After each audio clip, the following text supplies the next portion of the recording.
আসসালামু আলাইকুম। আজকে আমরা আলোচনা করব মধ্যযুগের বাংলা সাহিত্য থেকে বিগত বছরের প্রশ্নোত্তর,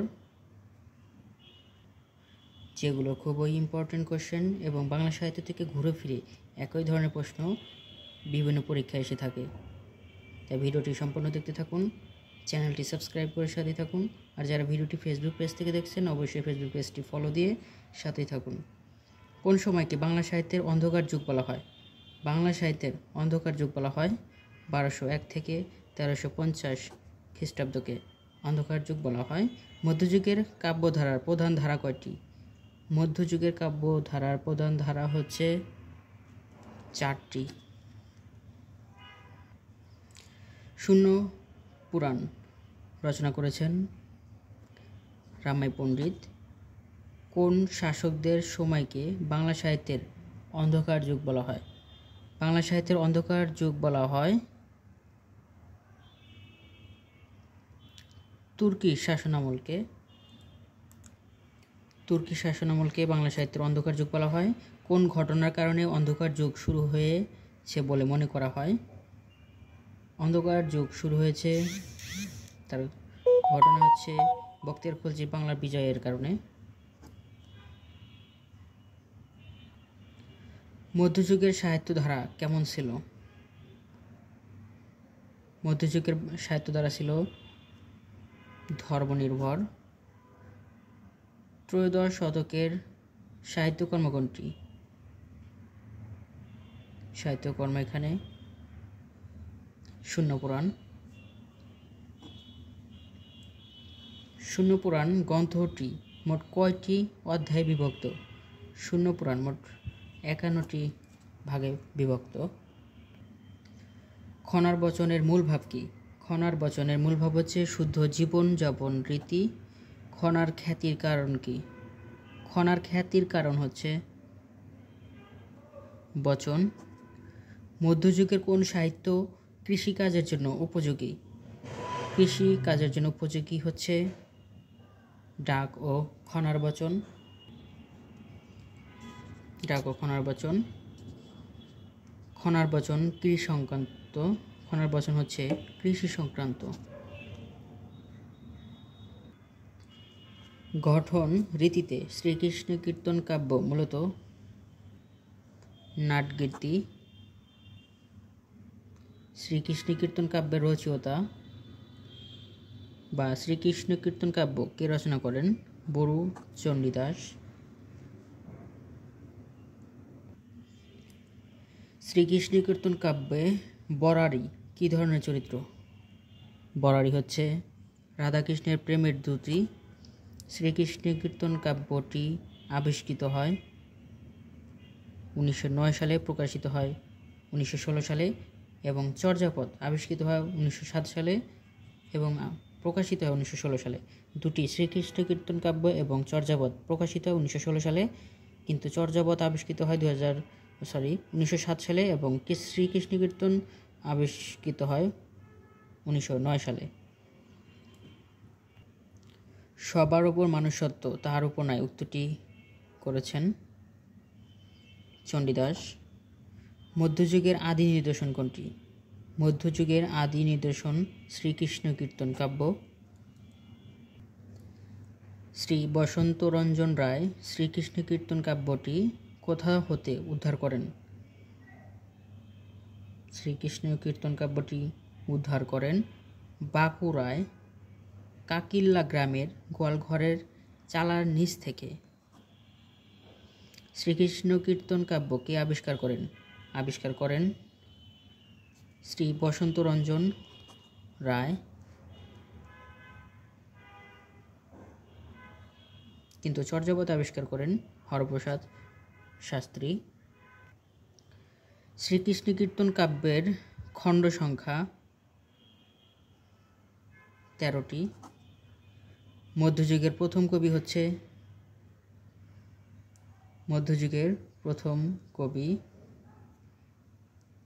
বড়ু চণ্ডীদাস।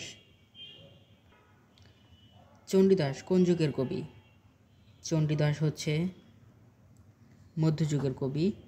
সর্বজন স্বীকৃত ও খাঁটি বাংলা ভাষায় রচিত প্রথম কাব্য কোনটি?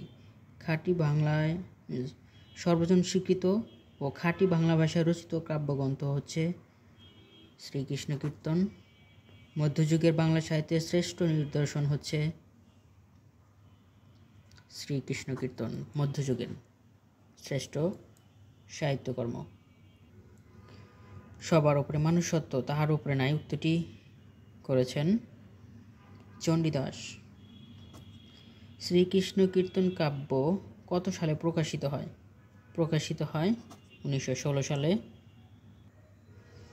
বৈষ্ণব পদাবলীর সঙ্গে কোন ভাষা সম্পর্কিত? বৈষ্ণব পদাবলীর সাথে সম্পর্কিত হচ্ছে ব্রজবুলি ভাষা। বিদ্যাপতি কোথাকার রাজসভার কবি ছিলেন? বিদ্যাপতি হচ্ছে মিথিলার কবি ছিলেন। বিদ্যাপতি মৈথিলি ভাষার কবি ছিলেন। বিদ্যাপতি কোথাকার রাজসভার কবি? মিথিলা, তিনি মিথিলি ভাষার কবি ছিলেন। রূপ লাগি আঁখি ঝুরে গুণে মন ভর কার রচনা? এটি রচনা করেছেন জ্ঞানদাস। বৈষ্ণব পদাবলীর আদি রচয়িতাকে? বৈষ্ণব পদাবলীর আদি রচয়িতা হচ্ছে বিদ্যাপতি। পদ বা পদাবলী বলতে কি বোঝায়?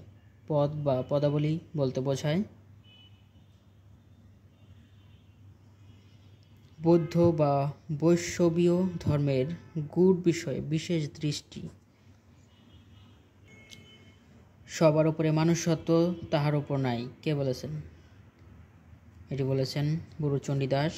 ব্রজবুলি বলতে বোঝায় একরকম কৃত্রিম কবি ভাষাকে বোঝায়।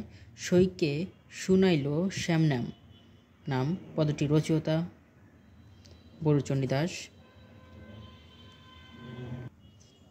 মৈথিলি ও বাংলার মিশ্রণে যে ভাষা হয় তাকে বলা হয় ব্রজবুলি ভাষা। বিদ্যাপতি কোন ধারার কবি? বিদ্যাপতি হচ্ছে বৈষ্ণব পদাবলীর কবি। কাকে বিদ্যাপতির ভাবশিষ্য বলা হয়? বিদ্যাপতির ভাবশিষ্য বলা হয় গোবিন্দ দাসকে। এ ভরা বাদর মাহ বা ভাদর শূন্য মন্দির মোর, কে লিখেছেন? এটি লিখেছেন বিদ্যাপতি। সই কেমনে ধরি বহিয়া আমার বধুয়া আনবাড়ি যায় আমার আঙ্গিনা দিয়া, এটি রচনা করেছেন দ্বিজ চণ্ডীদাস। বৈষ্ণব পদাবলীর অবাঙালি কবিকে? বৈষ্ণব পদাবলীর অবাঙালি কবি হচ্ছে বিদ্যাপতি।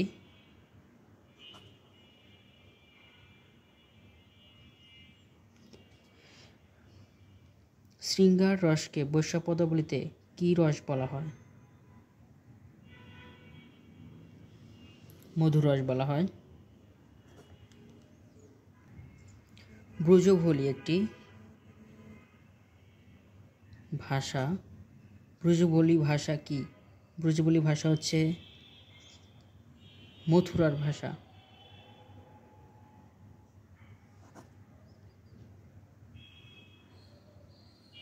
কোন কবির উপাধি কবি কণ্ঠহার? কবি কণ্ঠহার হচ্ছে বিদ্যাপতির উপাধি। মৈথিলি কোকিল খ্যাতকে? মৈথিলির কোকিল হচ্ছে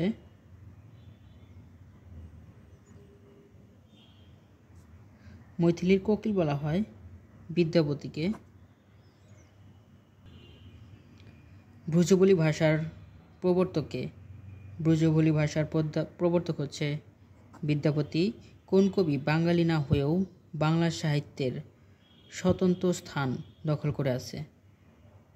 বাঙালি না হয়েও বাঙালি সাহিত্যের স্বতন্ত্র স্থান দখল করে আছে হচ্ছে বিদ্যাপতি। বৈষ্ণব পদাবলী সংগ্রহ করেছিলেন কে? বাবা আউল মনোহর দাস। বৈষ্ণব পদাবলীতে মূলত কিসের সম্পর্ক দেখানো হয়? বৈষ্ণব পদাবলীতে দেখা হয় মূলত স্রষ্টা ও সৃষ্টির সম্পর্ক। নিচের কোনটি মধ্যযুগের কাব্যের একটি প্রধান ধারা? মধ্যযুগের কাব্যের প্রধান ধারা হচ্ছে বৈষ্ণব পদাবলী। বিদ্যাপতি কোন ভাষায় পদ রচনা করেছেন? বিদ্যাপতি ব্রজবুলি ভাষায় পদ রচনা করেছেন। বৈষ্ণব পদকর্তা চণ্ডীদাস কতজন? বৈষ্ণব পদকর্তা চণ্ডীদাস কতজন? চণ্ডীদাস হচ্ছে 3 জন। বাংলা ভাষায় বৈষ্ণব পদাবলীর আদি রচয়িতা কে? বৈষ্ণব পদাবলীর আদি রচয়িতা হচ্ছে চণ্ডীদাস। সুখের লাগিয়া এ ঘর বাঁধিনু অনলে পুরিয়া গেল পত্রের রচয়িতা জ্ঞানদাস। কে বাংলা ভাষার কবি নন? বাংলা ভাষার কবি নন হচ্ছে জয়দেব। শ্রী চৈতন্য দেব কোন ধর্ম প্রচার করেন? শ্রী চৈতন্যদেব বৈষ্ণব ধর্ম প্রচার করেছিলেন। গীত গোবিন্দম কোন ভাষার কবি? গীত গোবিন্দম হচ্ছে সংস্কৃত ভাষার কবি। নিচের কোনজন বাংলা ভাষার কবি? বাংলা ভাষার কবি হচ্ছে জ্ঞানদাস। মধ্যযুগের কবি নন, মধ্যযুগের কবি নন এখানে জয়নন্দী।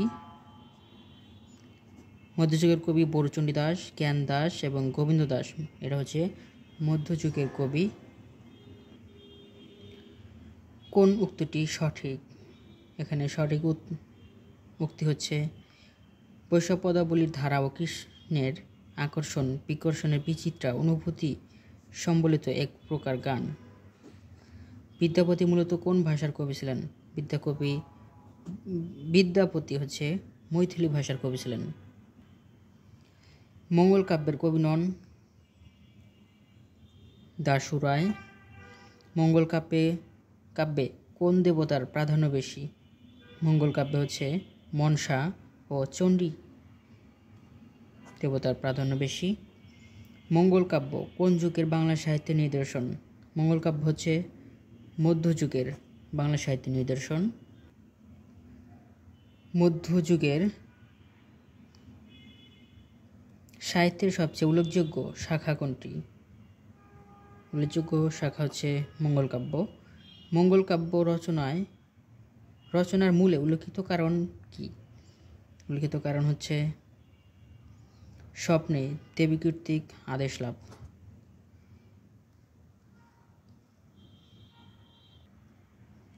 মঙ্গল কাব্য সমূহের বিষয়বস্তু মূলত ধর্ম বিষয়ক আখ্যান। কেন মঙ্গল কাব্য? কোনো মঙ্গল কাব্যে কয়টি অংশ থাকে? যে কোনো মঙ্গল কাব্যে মূলত 5টি অংশ থাকে। মনসা দেবীকে নিয়ে লেখা বিজয়গুপ্তের মঙ্গল কাব্যের নাম কি? মনসা দেবীকে নিয়ে লেখা বিজয়গুপ্তের মঙ্গল কাব্যের নাম হচ্ছে পদ্মপুরাণ। চাঁদ সওদাগর বাংলা কোন কাব্যধারার চরিত্র? চাঁদ সওদাগর হচ্ছে মনসা মঙ্গল কাব্যধারার চরিত্র। বেহুলা লক্ষিন্দারের কাহিনী পাওয়া যায় কোন মঙ্গল কাব্যে? বেহুলা লক্ষিন্দারের কাহিনী পাওয়া যায় মনসা মঙ্গল কাব্যে। মঙ্গল কাব্যের কোন চরিত্রটি দেবতা বিরোধী বলে পরিচিত? বিপ্রদাস পিপীলাই হচ্ছে দেবতা বিরোধী। মঙ্গল কাব্যের কোন চরিত্রটি দেবতা বিরোধী বলে পরিচিত? সেটি হবে চাঁদ সওদাগর। মনসা মঙ্গল কাব্যের সবচেয়ে জনপ্রিয় কবি হচ্ছে বিজয়গুপ্ত।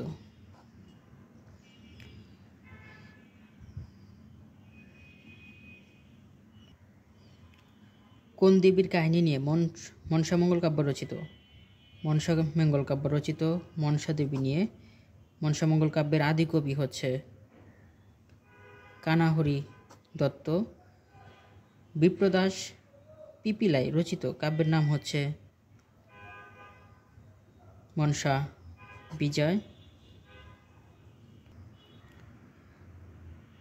মনসা মঙ্গল কাব্যের চরিত্র বেহুলা লক্ষিন্দার। বেহুলা চরিত্রটি কোন মঙ্গল কাব্যের সম্পদ? বেহুলা চরিত্রটি হচ্ছে মনসা মঙ্গল কাব্যের চরিত্র। মঙ্গল কাব্যের রচয়িতা নন বরুচুন্নী দাস। মঙ্গল কাব্য রচনা করেছেন ভারতচন্দ্র রায়গুণাকর, মুকুন্দরাম চক্রবর্তী এবং বিজয় গুপ্ত। এরা হচ্ছে মনসামঙ্গল কাব্যের রচয়িতা, কিন্তু বরুচুন্নী দাস মনসামঙ্গল কাব্যের রচয়িতা নন। চণ্ডীমঙ্গল কাব্যের রচয়িতা মুকুন্দরাম চক্রবর্তী। ফুল্লরা চরিত্রটি মধ্যযুগের কোন কাব্যে পাওয়া যায়? ফুল্লরা চরিত্রটি হচ্ছে চণ্ডীমঙ্গল কাব্যে পাওয়া যায়। ভারদত্ত কোন কাব্যের চরিত্র? ভারদত্ত হচ্ছে চণ্ডীমঙ্গল কাব্যের চরিত্র। কবি কঙ্কন কার উপাধি? কবি কঙ্কন হচ্ছে মুকুন্দরাম চক্রবর্তীর উপাধি। চণ্ডীমঙ্গল কাব্যের প্রথম কবি হচ্ছে মানিক দত্ত।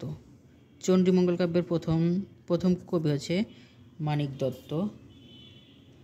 চণ্ডীমঙ্গল কাব্যের প্রধান কবি বলা হয় মুকুন্দরাম চক্রবর্তী হচ্ছে প্রধান কবি এবং চণ্ডীমঙ্গল কাব্যের প্রথম কবি হচ্ছে মানিক দত্ত। মুকুন্দরাম চক্রবর্তী কোন মঙ্গল কাব্য ধারার কবি?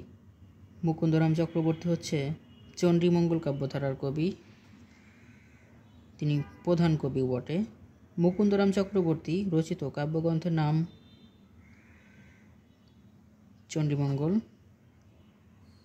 ধনপতি সওদাগর কোন নগরের অধিবাসী?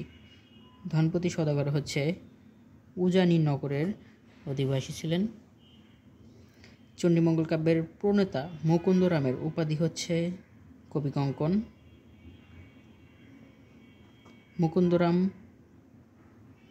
মুকুন্দরামের উপাধি হচ্ছে কবি কঙ্কন। বাংলা সাহিত্যে মধ্যযুগের এবং মঙ্গল কাব্যের শেষ কবিকে?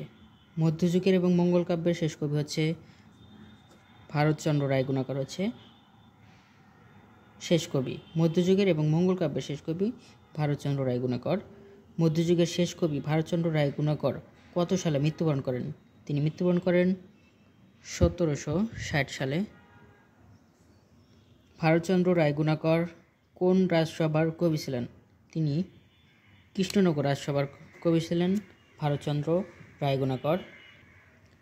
আমার সন্তান যেন থাকে দুধে ভাতে, এই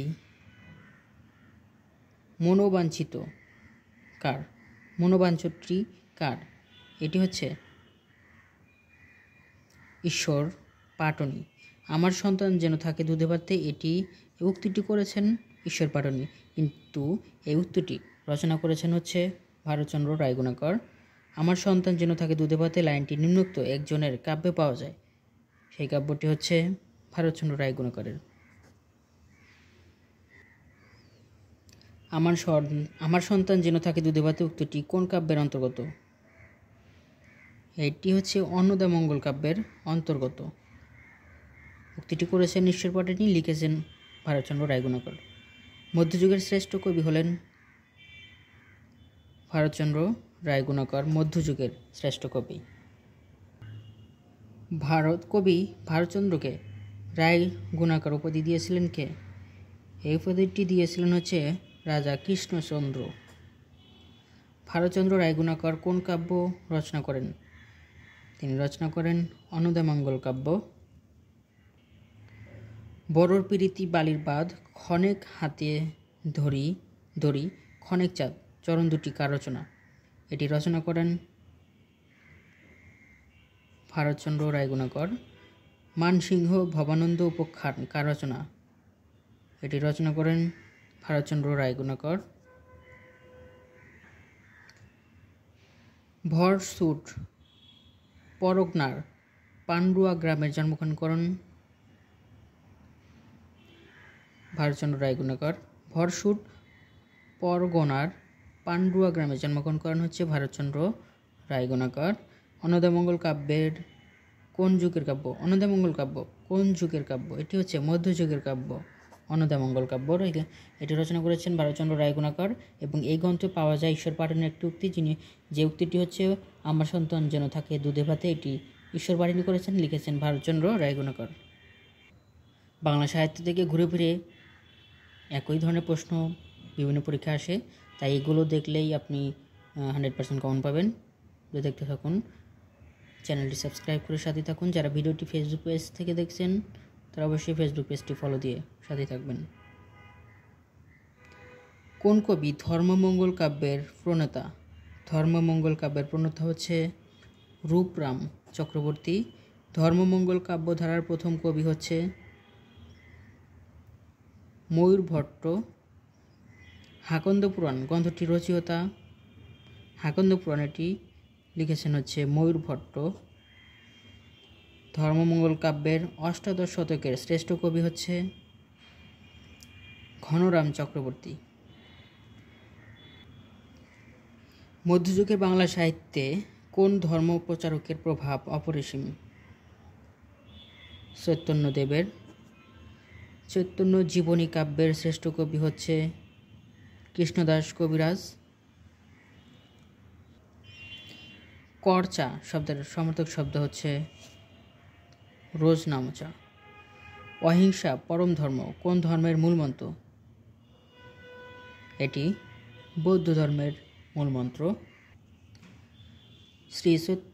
শ্রী চৈতন্যদেব কেন বিখ্যাত? চৈতন্যদেব বিখ্যাত হচ্ছে বৈষ্ণব ধর্মের প্রচারকের জন্য। চৈতন্য যুগ হলো 1500 থেকে 1600 হচ্ছে চৈতন্য যুগ। চৈতন্যমঙ্গল এর রচয়িতা লোচন দাস। কৃষ্ণদাস কবিরাজের লেখা গ্রন্থের নাম হচ্ছে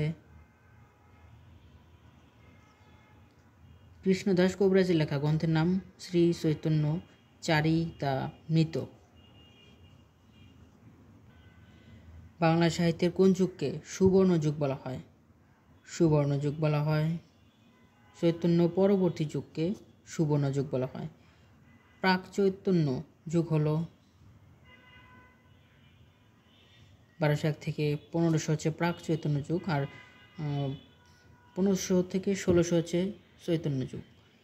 বাংলা সাহিত্যে প্রথম কোন ব্যক্তির জীবনী কাহিনী লেখা হয়? বাংলা সাহিত্যে প্রথম জীবনী লেখা হয় শ্রী চৈতন্যদেবের।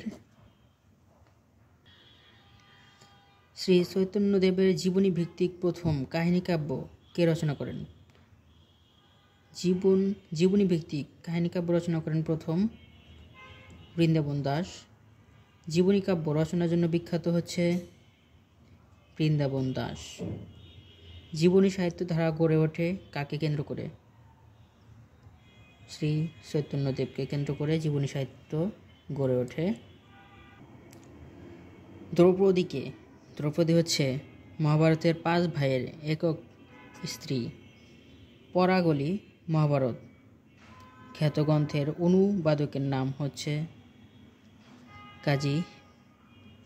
কবি গোবিন্দ পরমেশ্বর। পরাগলি মহাভারত এই গ্রন্থটি রচনা করেছেন গোবিন্দ পরমেশ্বর। তাজকে রাতুল আউলিয়া অবলম্বনে তাপসমালা কে রচনা করেন? তাপসমালা রচনা করেন গিরিশচন্দ্র সেন। কে প্রথম সমগ্র কুরআন শরীফের বাংলা অনুবাদ করে? গিরিশচন্দ্র সেন। বাংলায় মহাভারতের শ্রেষ্ঠ অনুবাদক হচ্ছে কাশিরাম দাস। রামায়ণ রচিত হয় সংস্কৃত ভাষায়। 11তম বিজিএসের কোশ্চেন। রামায়ণের অনুবাদক নয়কে? রামায়ণ অনুবাদ করেননি, তিনি হচ্ছেন নিত্যানন্দ আচার্য, কিন্তু গোবিন্দ পরমেশ্বর কৃত্তিবাস এবং চন্দ্রাবতী রামায়ণ অনুবাদ করেছেন। বাংলা সাহিত্যের কোন যুগে কবিরা অনুবাদ সাহিত্য চর্চা শুরু করেন? অনুবাদ সাহিত্য চর্চা শুরু করেন হচ্ছে মধ্যযুগে। হিন্দি ও ফার্সি কাব্য থেকে কোন কাব্যধারার প্রচলন হয়েছে? প্রণয়োপাখ্যান কাব্যের প্রচলন হয়েছে হিন্দি ও ফার্সি থেকে। রামায়ণের প্রথম মহিলা অনুবাদকের নাম কি? রামায়ণের প্রথম মহিলা অনুবাদকের নাম হচ্ছে চন্দ্রাবতী। বাংলা সাহিত্যের প্রথম মহিলা কবি হচ্ছে চন্দ্রাবতী, যিনি রামায়ণের প্রথম অনুবাদক।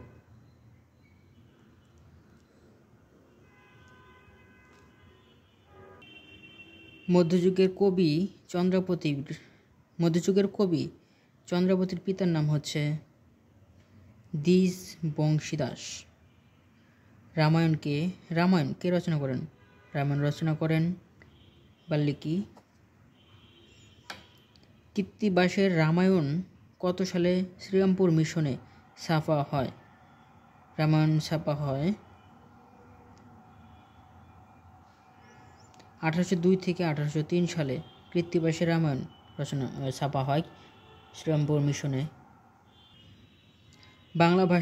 বাংলা ভাষায় কোরআন শরীফের অনুবাদক ভাই গিরিশচন্দ্র সেন কোন ধর্মের অনুসারী ছিলেন? তিনি অনুসারী ছিলেন ব্রাহ্ম ধর্মের। রামায়ণের শ্রেষ্ঠ অনুবাদক কৃত্তিবাস ওঝা হচ্ছে রামায়ণের শ্রেষ্ঠ অনুবাদক। বাংলা ভাষায় প্রথম রামায়ণ অনুবাদ করেন কৃত্তিবাস ওঝা। মহাভারতের রচয়িতা বেদব্যাস। মহাভারত এর রচয়িতা হচ্ছে বেদব্যাস। গোবিন্দ পরমেশ্বরের মহাভারতের নাম কি? গোবিন্দ পরমেশ্বরের মহাভারতের নাম হচ্ছে পরাগলি মহাভারত। কৃষ্ণ দ্বৈপায়নের নাম বেদব্যাস হয়েছিল কেন?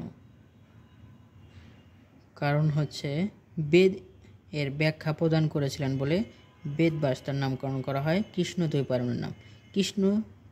দ্বৈপায়নের নাম বেদব্যাস নামকরণ করা হয়। মহাভারতের কথা অমিত সমান। কাশিরাম দাস ভনে শুনে পুণ্যপান চরণ দুটি রচয়িতা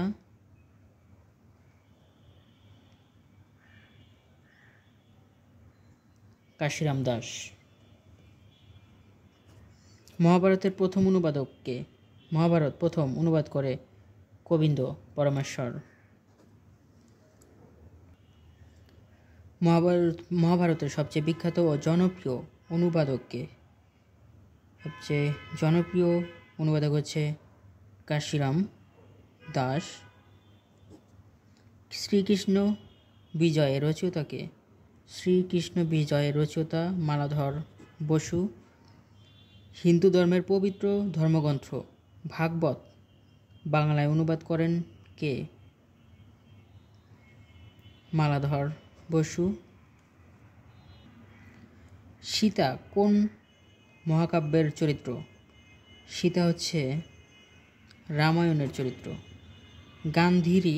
গান্ধারী চরিত্রটি পাওয়া যায় মহাভারতে। উল্লিখিত কোন চরণটি পুঁথি সাহিত্যের অন্তর্গত নয়? পুঁথি সাহিত্যের অন্তর্গত নয় হচ্ছে ময়মনসিংহ গীতিকা, কিন্তু ইউসুফ জুলেখা, লাইলি মজনু, পদ্মাবতী এগুলো পুঁথি সাহিত্যের অন্তর্গত। মধ্যযুগের বাংলা সাহিত্যটি দুভাগে দিতে হবে, কারণ এক ভিডিওতে দেওয়া যাবে না, অনেক বড় হয়ে যাবে। তাই দ্বিতীয় পর্বে আমরা বাকি অংশ নিয়ে আলোচনা করব, সম্পূর্ণ অংশ নিয়ে আলোচনা করব। এখন আরও কিছু অংশ আমরা দেখব। শাহনামা মৌলিক গ্রন্থটি কার? শাহনামা হচ্ছে ফেরদৌসির। ইউসুফ জুলেখা প্রণয় কাব্য অনুবাদ করেছেন শাহ মোহাম্মদ সগীর। আমির হামজা কাব্য রচনা করেন কে? আমির হামজা এটি রচনা করেন ফকির গরিবুল্লাহ। বাংলা সাহিত্যের প্রাচীনতম মুসলমান কবি কে? বাংলা সাহিত্যের প্রাচীনতম মুসলমান কবি শাহ মোহাম্মদ সগীর। মুসলমান কবি রচিত প্রাচীনতম বাংলা কাব্য কোনটি? প্রাচীনতম বাংলা কাব্য হচ্ছে ইউসুফ জুলেখা। চ্যানেলটি সাবস্ক্রাইব করে সাথেই থাকবেন। যারা ভিডিওটি ফেসবুক থেকে দেখছেন অবশ্যই ফেসবুকটি ফলো দিয়ে সাথেই থাকবেন। প্রণয় ব্যাখ্যানগুলোর প্রধান বৈশিষ্ট্য হচ্ছে মানবিক প্রেম। বাংলা সাহিত্যে প্রথম প্রণয়োপাখ্যান কোনটি? প্রণয়োপাখ্যান হচ্ছে ইউসুফ জুলেখা। মধ্যযুগের বাংলা সাহিত্যের মুসলমান কবিগণের সর্বাপেক্ষা উল্লেখযোগ্য অবদান কোনটি? সর্বাপেক্ষা উল্লেখযোগ্য অবদান হচ্ছে রোমান্টিক প্রণয়োপাখ্যান। রোমান্টিক প্রণয়োপাখ্যান ধারার প্রথম কবি বলা হয় শাহ মোহাম্মদ সগীরকে। কোন কবি গিয়াসউদ্দিন আজম শাহের রাজকর্মচারী ছিলেন? গিয়াসউদ্দিন আজম শাহের রাজকর্মচারী ছিলেন শাহ মোহাম্মদ সগীর। মধ্যযুগের প্রণয় কাব্য লাইলি মজনু কার রচনা? লাইলি মজনু রচনা করেন দৌলত উজির বাহরাম খান। লাইলি মজনু কাব্যের উপাখ্যান কোন দেশের? লাইলি মজনু এটি সৌদি আরবের। শাহনামা কোন ভাষায় রচিত?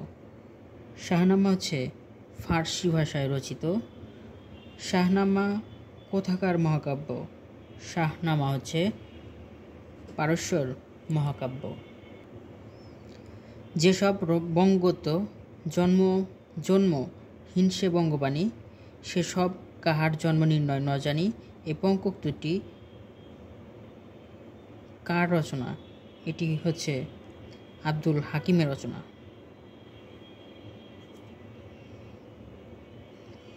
দেশি ভাষা বিদ্যা যার মনে ন জোয়ার, নিজ দেশ ত্যাগী কেন বিদেশ ন যায়। কবিতা অংশটি কার?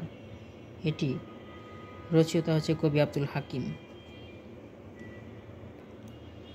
মধ্যযুগের কোন কবি নিজেকে বাঙালি বলতে গর্ববোধ করতেন? আব্দুল হাকিম। তে কাজে নিবেদিত বাংলায় করিয়া বচন, নিজ পরিশ্রম তোষী আমি সর্বজন। কোন কবি রচনা? এটি রচনা করেছেন আব্দুল হাকিম। গুণ-ই বকাবলী গ্রন্থের রচয়িতাকে? এটি রচনা করেছেন মোহাম্মদ মুকিম। নবীবংশ কোন কবির রচনা? নবীবংশ হচ্ছে সৈয়দ সুলতানের রচনা। হিন্দি ও ফার্সি কাব্যধারা থেকে কোন কাব্যধারার প্রচলন হয়েছে? প্রণয়োপাখ্যান ধারার কাব্যের প্রচলন হয়েছে। মধুমালতী কাব্যগ্রন্থের কবি হলেন মোহাম্মদ কবির। দৌলত উজির বাহরাম খানের জন্মস্থান চট্টগ্রামে। রসুল বিজয় এর রচয়িতা সাবিরিদ খান। রসুল বিজয় এটির রচয়িতা হচ্ছে সাবিরিদ খান। ইউসুফ জুলেখা কি জাতীয় রচনা? ইউসুফ জুলেখা শাহ মোহাম্মদ সগীর রচিত রোমান্টিক কাব্য। এটি রোমান্টিক কাব্য, এখানে উপন্যাস হবে না, হবে রোমান্টিক কাব্য।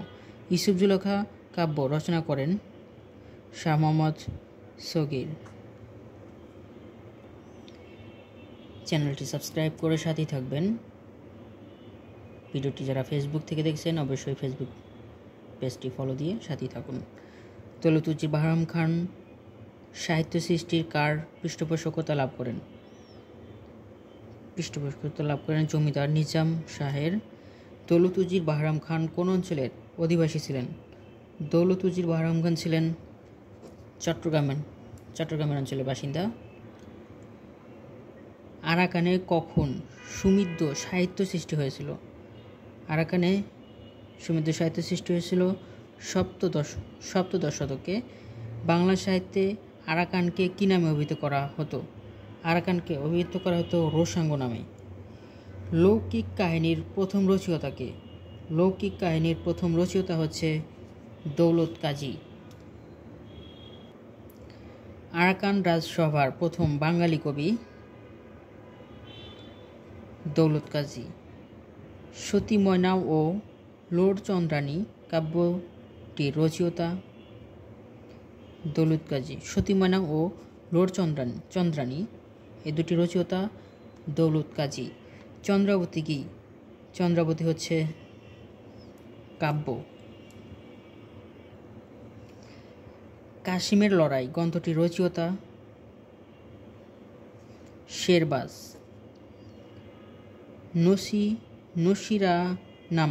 নসিরানামা কাব্য কার রচনা? এটি রচনা করেছেন কবি মর্দন। তোহফা কাব্যটি কে রচনা করেন? তোহফা এটি রচনা করেন আলাওল। তাম্বুল রাতুল হইল অধর পরশে, এর অর্থ হচ্ছে ঠোঁটের পরশে পান লাল হলো। ঠোঁটের পরশে পান লাল হলো, একটু চিন্তা করে দেখবেন, ঠোঁটের পরশে পান লাল, ঠিক আছে? পানের পরশে কিন্তু ঠোঁট লাল না, এখানে ঠোঁটের পরশে পান লাল হলো।